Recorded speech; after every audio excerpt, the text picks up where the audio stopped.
Hey, bonjour à tous, ici Aurélie de Canal de Jeux. On se retrouve pour ma vidéo des jeux entrés, joués et sortis de ma ludothèque sous le dernier mois. Une vidéo qui va être assez courte parce que j'ai peu de jeux qui sont entrés. J'ai peu joué à des jeux différents, mais j'ai joué plusieurs fois au même jeu. Et je n'ai pas de jeux qui sont sortis. Il n'y a pas de jeux qui sortent parce que j'attends prochainement une bourse jeu où je vais vendre donc plusieurs jeux de ma ludothèque. Des jeux qui sortent pas assez souvent ou que j'ai déjà fait un petit peu le tour. Donc on débute par les jeux qui sont entrés dans la ludothèque avec deux jeux que j'ai reçus. Tranquillité que j'ai reçu il y a déjà un petit moment et auquel j'ai fait donc pas mal de parties dessus. Donc je vous en reparlerai dans la partie sur les jeux joués et vous aurez également pas mal de vidéos de parties en solo sur Tranquillité. Donc Tranquillité, c'est un jeu qui m'a été offert par Lucky Dancing Games pour donc 1 à 5 joueurs à partir de 8 ans et pour des parties d'environ 20 minutes. Donc à plusieurs, en fait, on est sur un jeu coopératif. On ne doit pas discuter avec les autres. Donc on est vraiment sur du placement de cartes. Est-ce que je positionne cette carte-là? Est-ce que ça n'a pas impacté les autres? Est-ce que on pourra quand même terminer de faire le puzzle entre guillemets sans du coup perdre si je pose cette carte présente? Parce que il y a pas mal donc d'extensions et des variantes qui sont également compris dans le jeu. Voilà. Donc j'en dis pas plus parce que je vais en parler donc juste après. Autre jeu que j'ai reçu, c'est Ig, un jeu de chez Helvetic pour 2 à 4 joueurs à partir de 7 ans et pour des parties d'environ 15 minutes. Je n'ai pas encore joué à celui que j'ai reçu récemment, donc je vais vous lire un petit peu d'eau de la boîte pour donner donc une petite idée. Vous vous préparez à hiberner et rassemblez vos affaires sous le nez de vos adversaires. Mais prenez garde de ne pas vous faire surprendre par l'hiver. Donc comme vous pouvez voir, il y a des petites cartes comme ça qui sont présentes dans le jeu. Donc je vous en dis pas plus pour le moment, mais je vous en parlerai dans ma prochaine vidéo sur les jeux que j'aurai joués. Donc voici pour les deux jeux que j'ai reçus. Et maintenant je vais vous parler donc des jeux auxquels j'ai joué. Moi je vais directement reprendre donc Tranquillité. Je vais vous présenter rapidement le contenu de la boîte et puis après donc mon avis donc sur le jeu. En sachant, comme vous avez pu entendre tout à l'heure, c'est un jeu sur lequel j'ai déjà fait plusieurs parties, donc c'est un jeu qui me plaît bien. En fait, en tout cas, je parle du mode solo parce que je n'ai pas testé les autres modes. On va positionner donc plusieurs cartes déjà autour de la table, donc ça va faire un plateau entre guillemets assez grand. Et avec donc, on va avoir une pioche et on va avoir à chaque fois 5 cartes en main. Et on va devoir classer les cartes par ordre croissant, donc ça va aller de 1 jusqu'à 80 pour remplir, je pense que c'est l'île qu'on remplit. Et en sachant qu'on va pas mettre tous les numéros, on va mettre toutes les cartes.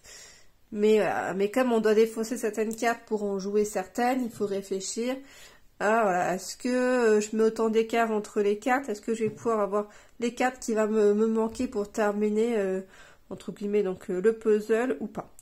Ce que j'apprécie, j'aime bien de toute façon les classements de cartes, j'aime bien ce principe-là. Ce que j'apprécie beaucoup sur le jeu et que des fois je n'y joue pas forcément, mais là pour le coup je trouve que c'est bien, ça pour des petits challenges. Ce sont donc les extensions et les variantes. Je vais déjà essayer plusieurs extensions, j'ai essayé 2 extensions pour l'instant. J'ai fait plusieurs fois là, le jeu sans extension jusqu'à y arriver. Et après, donc j'ai enchaîné sur l'extension Récif Acéré qui apporte pas forcément beaucoup, mais bon, ça apporte quand même une petite difficulté parce que c'est une carte qui nous empêche de positionner des cartes sur la même ligne.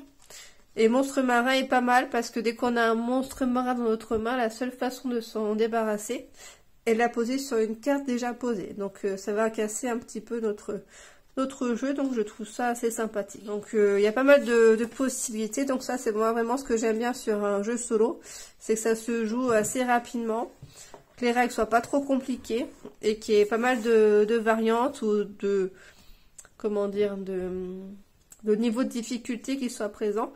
Et là pour le coup dans Tranquillité ça me convient bien. Sinon j'ai fait beaucoup de parties aussi de Hens. Donc vous avez dû voir donc mes vidéos de de partie ma vidéo donc de avis sur Hans. Donc ceux qu'on a déjà vu, bah ça fait un petit peu ce que je vais vous dire donc maintenant. Donc c'est un jeu que j'ai beaucoup apprécié, hein. C'est un jeu de chez Happy Meeple Games pour 1 à 4 joueurs pour des parties d'environ 20 minutes et à partir de 10 ans. Donc j'ai fait aussi à 3 joueurs. J'ai trouvé ça aussi intéressant. Et voilà. C'est une mécanique qui est un petit peu différente que la partie en solo. Et voilà. Et après j'ai surtout joué en solo. J'ai fait pas mal donc les défis qui sont proposés. Et à chaque fois là je m'amuse bien. C'est rapide. Il y a vraiment une variabilité je trouve par rapport aux défis proposés. Ça permet de jouer vraiment différemment les cartes. Donc voici pour Hans. Je vais vous présenter très rapidement le contenu de la boîte pour ceux qui n'ont pas vu donc mes vidéos. Hop. Donc on va avoir des petits coques. Et puis on va avoir donc les cartes poules hein, qui sont... il y a plusieurs espèces différentes. Et on va devoir donc réaliser une basse-cour de 3 par 4 ou de 4 par 3. Mais on a des contraintes donc de placement des cartes. Et puis à chaque début de partie, on va tirer donc un objectif qui va nous faire gagner ou perdre des points selon comment on s'en sort sur le jeu. Ce que j'apprécie aussi, c'est l'insert hein, qui est présent directement dans la boîte, qui fait que ça se balade pas en fait, hein, tout est bien calé. Et voilà, donc je trouve que c'est bien. Il y a aussi un petit sachet pour les coques, mais moi comme ça, ça me convient très bien. Voilà, donc juste ça, je trouve que c'est pas mal.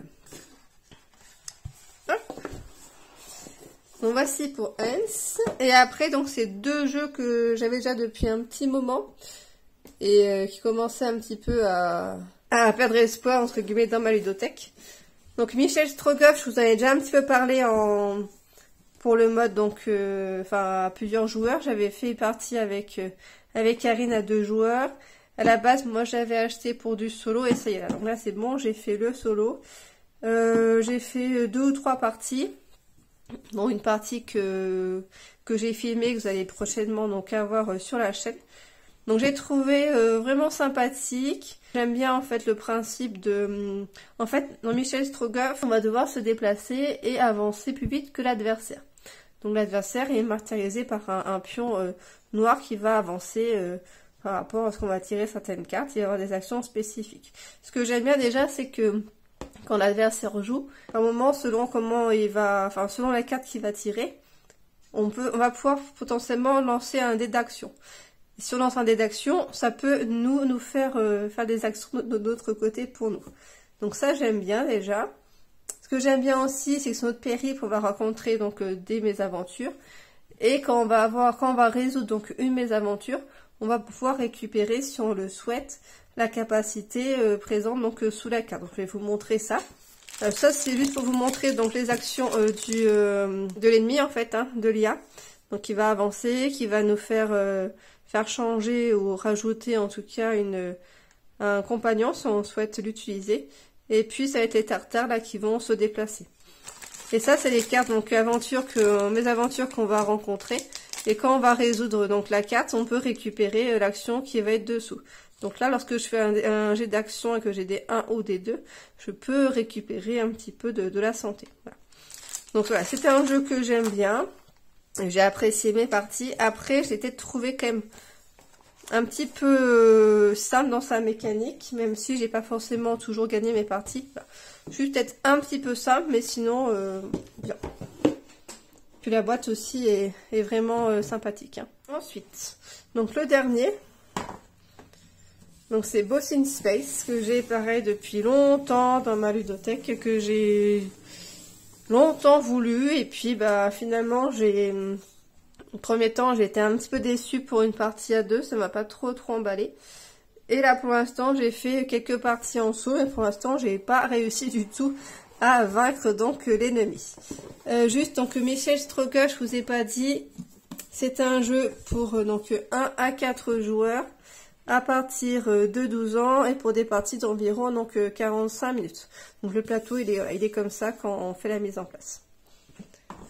Donc Boss in Space, c'est un jeu de chez donc Albi pour 1 à 5 joueurs pour des parties d'environ 45 minutes et à partir de 10 ans.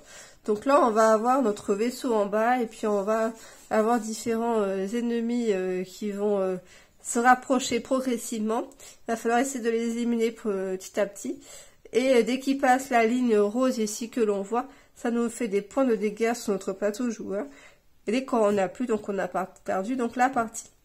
Les ennemis sont de plus en plus forts et après à la fin on va devoir combattre donc le boss. Ce qui est bien, c'est qu'il y a plusieurs boss différents qui vont avoir des capacités différentes quand on va être donc à l'étape du boss. Au début c'est identique, hein. Les 3 niveaux de sbires sont les mêmes. Enfin, on en pioche aléatoirement, mais voilà, il n'y a pas de spécificité par rapport au boss. Par contre, voilà, chaque boss va avoir une capacité spéciale. Pour l'instant, je suis morte à chaque fois avant le boss, donc je ne peux pas trop vous en dire sur le boss en lui-même. Voilà. Et en fait, nous, donc, à chaque tour, on va définir, on va tirer aléatoirement le jeu de cartes, donc, des troupes adverses qui vont se déplacer. Donc, soit ils vont tirer, soit ils vont apparaître, donc, des nouveaux sbires vont apparaître, soit il va y avoir des déplacements de sbires, et soit ils vont activer des capacités, donc, spécifiques. Et puis, nous, après, on va devoir définir selon l'intervention des ennemis, les ordres d'action que l'on va faire pour essayer de les éliminer avant qu'ils rentrent dans notre zone de confort, on va dire. Voilà. Donc je vous ferai sûrement donc une partie en solo sur le jeu. Mais là, pour l'instant, j'essaye un petit peu plus de me roder au jeu parce que pour l'instant, je vais vraiment pas loin du tout. Donc voilà, voici pour Boss in Space. Et puis là, j'ai fait le tour des jeux que j'ai joués donc ce mois-ci, que j'ai reçus. Donc pas beaucoup de jeux pour l'instant, mais il y en aura sûrement plus donc la prochaine fois. Donc j'espère que cette vidéo vous a plu. N'hésitez pas à laisser un petit commentaire si le cœur vous en dit. Bonne journée à vous.